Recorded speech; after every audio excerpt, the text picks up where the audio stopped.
Now we're going to talk about three themes that run throughout this course and throughout the entire series. The first theme is an organization's managerial reporting system should be matched to the challenges it faces, just as an animal's nose must be matched to its own circumstances. So let's take a look at an extraordinary example of a nose, the nose on the star-nosed mole. This nose has 22 nostrils, bright pink, very, very close to the mole's mouth. And why is it designed this way? Well, this creature lives in the mud under bogs and swamps where it can't see anything, and actually most mammals can't smell at all under the water. The star-nosed mole is the only one that can. Those 22 nostrils blow out small puffs of air, and then the mole inhales immediately after. It can smell whether there's a bug or other small creature right near it. The nostrils themselves then will reach out and grab the food and immediately put it in the star-nosed mole's mouth so that it can move on to get more food, and it must eat very quickly, otherwise it will starve to death. So this unique nose is designed for the star-nosed mole's unique circumstances. And a managerial reporting system also needs to be designed for each organization so that it can meet its unique challenges. So, for example, maybe you are in a highly competitive business with razor-thin margins, involved in mass production, and you have processes that you do over and over and over again. What type of reporting system do you need? You need one that will sniff out every opportunity for just a little bit of cost reduction, a little bit of extra efficiency to help you survive in that environment. On the other hand, maybe you're involved in a business where every client requires something different. You're constantly customizing. Well, what type of nose do you need then? You need a nose that is going to help you identify which clients are going to be profitable, which are not, and what types of prices you're going to need to set to get the margin that you need from the clients you do take on.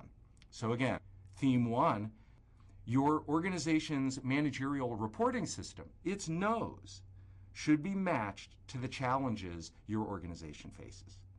The second theme is that managerial reporting systems mitigate and are compromised by intra-firm conflict. Organizations are filled with conflict. There's conflict between managers and the people they manage. Economists call these agency frictions. They talk about the boss who is directing an employee as the principal, and the employee who is being directed as the agent. And of course, the principal and the agent have their own distinct needs. The principal is usually looking out for the broader needs of the organization, while the agent is going to be looking out for their own needs. And those conflicts between the principal and agent are going to require very good reporting systems, especially a good pay-for-performance system that's going to influence the agent to act in the interest of the organization, while from their own perspective, they're just pursuing their own interests. Now, we also have conflicts not between the superior and the subordinate, but between two people at the same level of the organization. Economics is often described as the study of the allocation of scarce resources, and every organization has scarce resources. So you'll see people at equal levels of the organization who are going head to head trying to increase their own budget allocations so that they can meet their own performance goals. They're going head to head to get the attention of the people above them, to get the loyalty of the agents below them in the organization. Again, we need reporting systems that are going to mitigate the costs of this type of conflict and help us make the right decisions of how to allocate resources among peers. We also have the problem of perquisites, sometimes called perks. Perks are the incidental benefits of a position that you have at the organization, and everyone wants more of them, and they can be very difficult to track.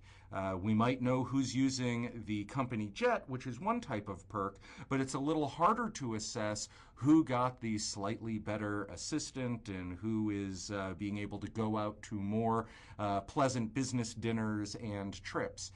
Again, we need a reporting system that will help us track this and understand what perquisites are appropriate and when people are going over the line.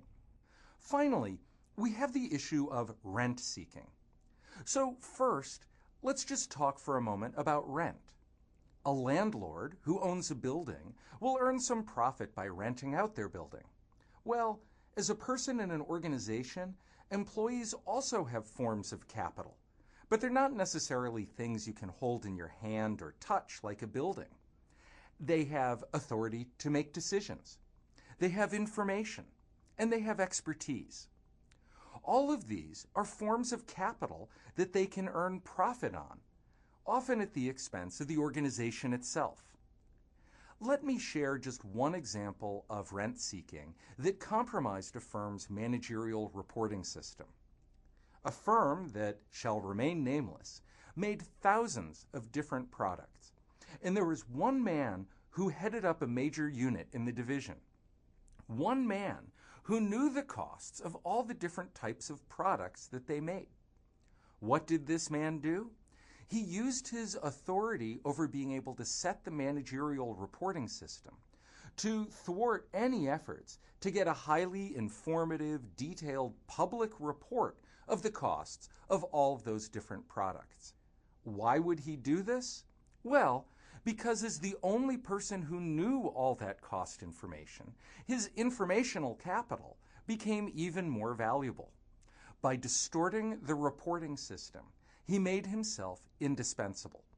He was able to protect his position and to increase his power at the expense of the organization.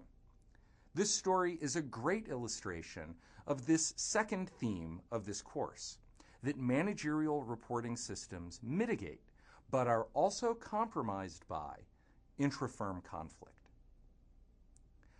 The third theme is a simple one. No system is perfect. This applies to all of the types of managerial reporting systems we'll see in this course. Now, they're imperfect for many different reasons. Some of those reasons come directly from the first two themes. So if every organization needs a reporting system designed to its challenges, then what are they going to want to do? They're going to want to highlight some information and suppress other information so they don't overload the employees in the organizations with information. So think for a minute about what you learned about two-dimensional maps of our three-dimensional Earth. There is no way to get a perfect map in 2 dimensions that represents all aspects of the Earth accurately. Okay, so you can look at different what are called map projections. You can cut the map in different places. You can stretch it in different places. And there are many different ways to do this.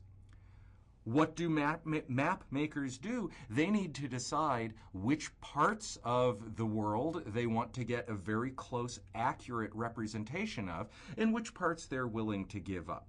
You can't make a perfect two-dimensional map, and you can't provide information simple enough that people in your organization are going to understand it without suppressing and distorting other information. Okay, so the choice of which type of nose you want your business to have is as much about the imperfections you are willing to accept as it is about the information that you want to highlight. Here's another reason that reporting systems are imperfect.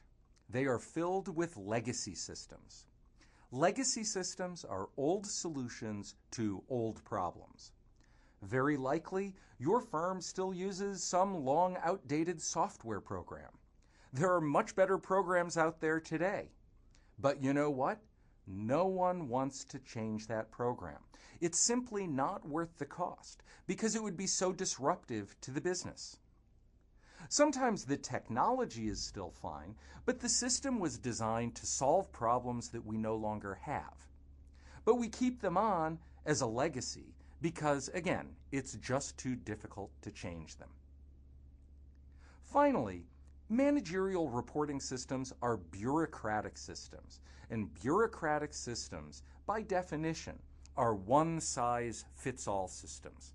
They set policies that apply to every circumstance that fits a relatively simple set of rules.